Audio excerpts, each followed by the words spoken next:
اللہ نے تمہیں پیسے دیے ہیں, نئی گاڑی تم نے خریدی ہے, چھوٹے بچے کا جوتا کیوں باندھ دیا آگے تم نے؟ جوتا باندھنے سے اگر یہ ایکسیڈنٹ سے, حادثے سے گاڑی بچ سکتی ہوتی ہے تو پھر پاکستان کے جتنے PIA کے جہاز ہیں سب پر باندھ دینا چاہیے, سب پہ جوتے لٹکے ہوئے ہیں. عجیب تم نے فلسفہ تراشا.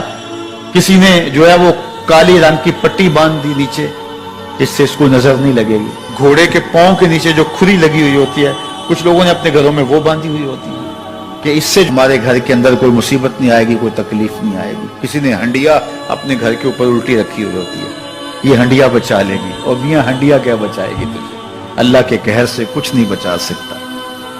جب تمہارے اوپر کوئی مصیبت نازل ہونی ہے تو کچھ نہیں بچا سکتا. اگر بچنا چاہتے ہو تو پھر اللہ سے استغفار کرو, اللہ تعالیٰ کی تسبیح کرو, اللہ کی تحلیل کرو, میرے حضور پہ درود پڑھو, پھر دیکھنا کہ مصیبتیں ٹلتی ہیں یا نہیں ٹلتی.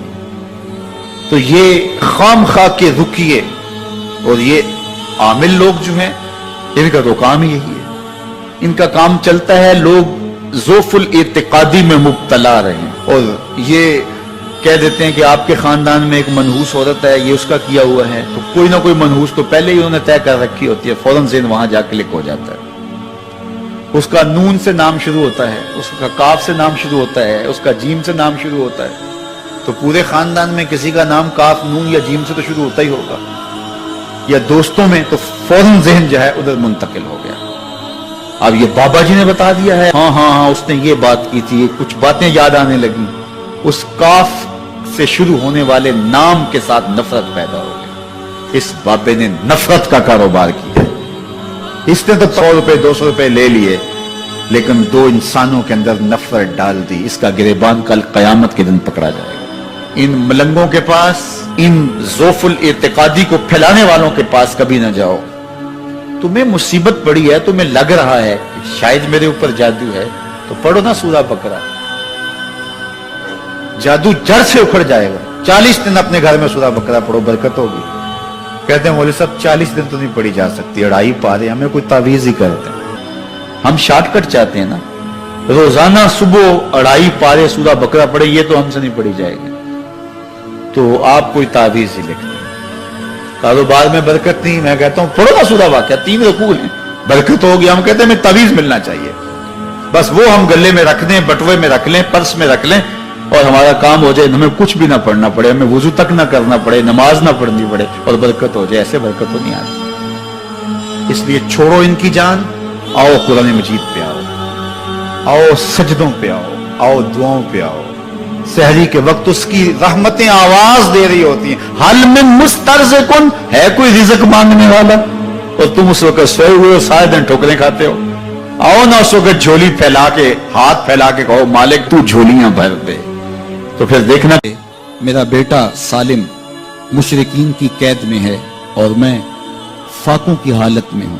تو فرمایا آل محمد کے پاس ایک سیر جو ہیں, بس اس کے علاوہ ہمارے پاس بھی کھانے کے لیے دنیاوی اسباب نہیں ہیں. کہا صبر کرو اور اللہ سے ڈرو, اور لا حول ولا قوت الا باللہ کثرت کے ساتھ پڑھو. یہ ایسا وظیفہ ہے, ایک حدیث پاک میں آتا ہے کہ یہ 99 بیماریوں کا علاج ہے. اس میں سب سے کم درجے کی بیماری ہم اور غم ہے. یہ دکھوں کا مداوع ہے, مشکلات کا علاج ہے, اور یہ وظیفہ میرے حضور نے بتایا. حضرت ابو ذر غفاری رضی اللہ تعالیٰ عنہ کو حضور نے 5 چیزیں بتائی تھی. ان میں سے 5ویں چیز یہ تھی کہ ابو ذر کثرت کے ساتھ لا حول ولا قوت الا باللہ پڑھا کرو. فرمایا عرش الہی کے نیچے ایک خاص خزانہ ہے, یہ وظیفہ وہاں سے آیا ہے. یہ زندگی میں معمول بنا لو, جب پھنس جاؤ, مشکلات میں آ جاؤ, تو لا حول ولا قوت الا باللہ پڑھو, اللہ راستے کھولے گا. تو حضور نے 3 چیزیں فرمائی, اللہ سے ڈرو, صبر کرو, اور کثرت کے ساتھ لا حول ولا قوت الا باللہ پڑھو. وہ فرماتے ہیں کہ میں یہ عمل شروع کیا, ابھی گھر میں بیٹھا ہی تھا کہ دروازے پہ دستک ہوئی, تو میں اٹھا کہ دروازہ کھولوں دیکھوں کہ کون ہے. تو دروازہ کھولا, دیکھا میرا بیٹا کھڑا ہے اور اس کے پیچھے 100 اونٹ کھڑے ہیں. تو میں نے کہا کہ تم اور یہ اونٹ؟ کہا مجھے موقع لگ گیا, میں ان کی قید سے بھاگ آیا. وَيَرْزُقْهُ مِنْ حَيْثُ لَا يَحْتَسِبُ، وہ تمہیں وہاں سے رزق دے گا جہاں سے تمہیں گمان بھی نہیں۔ اس کے ہو کے تو دیکھو، اللہ اکبر، اللہ کے ہو جاؤ تو پھر وہ تمہاری ضرورتوں کا کفیل ہو جائے۔ فرمایا حضرت عبداللہ ابن مسعود رضی اللہ تعالیٰ عنہ نے کہ کسی شخص کو فقر و فاقہ آ جائے تو وہ لوگوں کو بتائے کہ میں آج کل بڑے مشکل حالات میں ہوں، ہر وقت لوگوں کو بتاتا رہے تو اس کی مشکل بڑھے گی، اس کی مشکلیں آسان نہیں ہوں گی اس طرح۔ اور اگر وہ اپنی اس مشکل کو کسی سے شیئر نہ کرے بلکہ مصلی بچھا کے اپنے رب سے کہے کہ مالک فقر و فاقہ آ گیا ہے اور اس کا علاج تیرے پاس ہے، اس مرض کا مداوع تیرے پاس ہے۔ حضرت عبداللہ ابن مسعود فرماتے ہیں کہ رسول کریم نے فرمایا جلد یا بدیر اللہ اس کو مالا مال فرما دے۔ یہ بھی کبھی کر کے دیکھو، مشکل آ جائے، فاقہ آ جائے۔ اور قرآن مجید کا دل سورہ یاسین ہے، جس نے ایک مرتبہ سورہ یاسین کی تلاوت کی اللہ 10 مرتبہ قرآن پڑھنے کا ثواب عطا کرے۔ اور کتنا بڑا اجر ہے، آپ ایک سال میں بھی شاید 10 قرآن مجید نہ ختم کر سکیں اور سورہ یاسین پڑھیں تو 10 مرتبہ قرآن مجید پڑھنے کا ثواب نصیب ہوگا۔ تو اپنی صبح کا آغاز سورہ یاسین سے کیا کریں، نماز فجر کے بعد اشراق تک سورہ یاسین پڑھ لیا کریں۔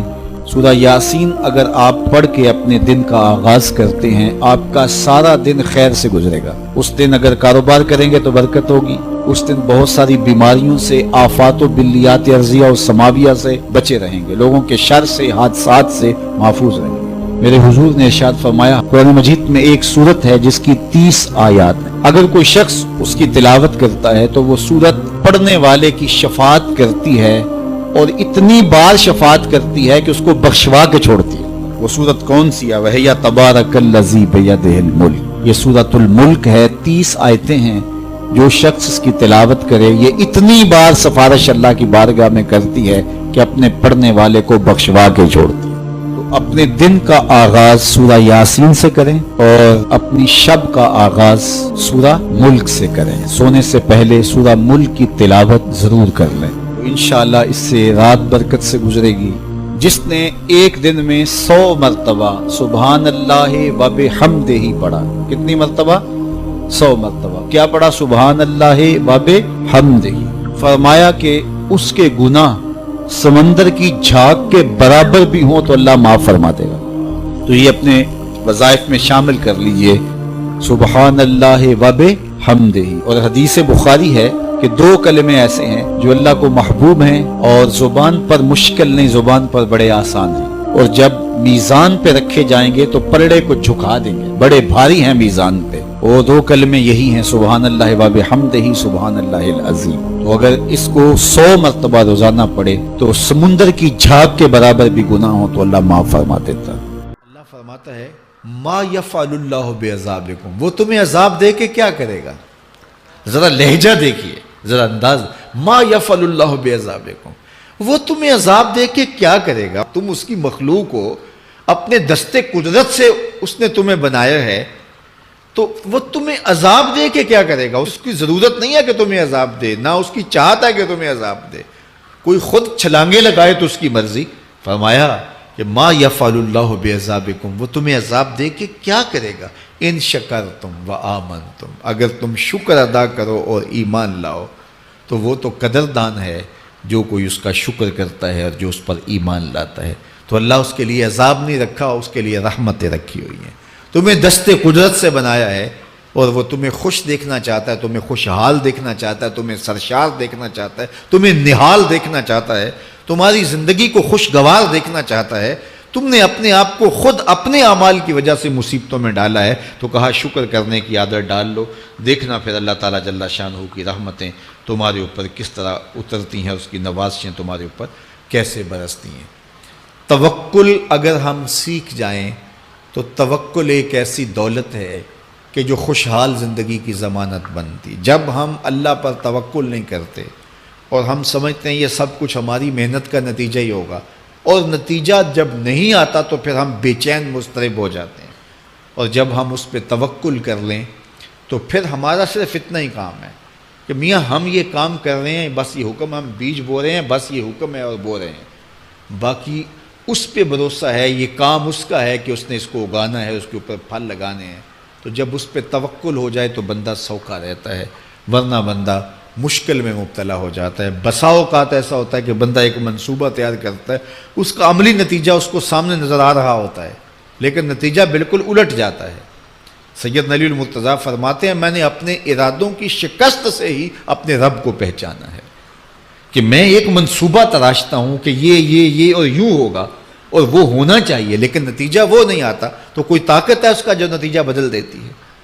تو بندہ اس طاقت پہ یقین کرتے، اس پہ توکل کر کے جو ہے وہ اس پہ بھروسہ کر لے تو زندگی سوکھی ہو جاتی ہے۔ مغرب میں جو اللہ پر یقین نہیں رکھتے وہ خودکشی کر لیتے ہیں کہ یہ کیوں ہو گیا، ایسا نہیں ہونا چاہیے تھا، لیکن ہم خودکشی اس لیے نہیں کرتے، ہم کہتے ہیں میرا رب جس طرح چاہے اس طرح ہی ہوتا ہے، جو اس نے طے کیا ہوا ہے وہ کر کے رہتا ہے، اس لیے تم اس پہ توکل کر لو اور اس پہ بھروسہ کرو۔ حضور علیہ الصلوۃ والسلام نے فرمایا لو انکم توکلون علی اللہ حق توکلہ، اللہ پر توکل کرنے کا جو حق ہے اگر تم وہ ادا کر دے تو فرمایا اللہ تمہیں ایسے رزق عطا کرے جیسے پرندوں کو عطا کرتا ہے۔ ہمارا تو کاروبار ہے، یہ فیکٹری ہے، یہ دکان ہے، یہ ہماری نوکری ہے، ہم نے یہاں سے کمائی کرنی ہے۔ پرندوں کا کوئی کاروبار نہیں ہوتا، کوئی نوکری نہیں ہوتی، کوئی ٹھیا، کوئی اڈا نہیں ہوتا جہاں جا کے انہوں نے رزق کے لیے کوئی آغاز کرنا ہوتا ہے، بلکہ حضور نے فرمایا تغدو خماسا وتروح بطانا، جب وہ صبح گھر سے نکلتے ہیں تو خالی پیٹ نکلتے ہیں اور انہیں کوئی اپنی منزل کا تعین نہیں ہوتا، جدھر خیال آیا اڑ گئے ادھر، لیکن کبھی ایسا نہیں ہوا کہ شام کو خالی پیٹ واپس آئے ہوں، کہا وہ پیٹ بھر کے آتے ہیں۔ باہو بولے بن توکل پنچھی اڑ دے، خرچ نہ پلے زیرا ہو، جب گھر سے اڑتے ہیں تو ان کے پلے نہ کوئی خرچ ہوتا ہے، نہ راس المال ہوتا ہے، نہ کوئی اوزار ہوتے ہیں، نہ کوئی ہتھیار ہوتے ہیں، کچھ بھی نہیں ہوتا، یوں ہی گھر سے نکلتے ہیں، کبھی بھی خالی پیٹ نہیں آئے۔ فرمایا اگر اللہ پہ پرندے توکل کر لیں تو اللہ اسے بھی عطا کرتا ہے، تم توکل کرو گے تو تمہیں عطا نہیں کرے گا۔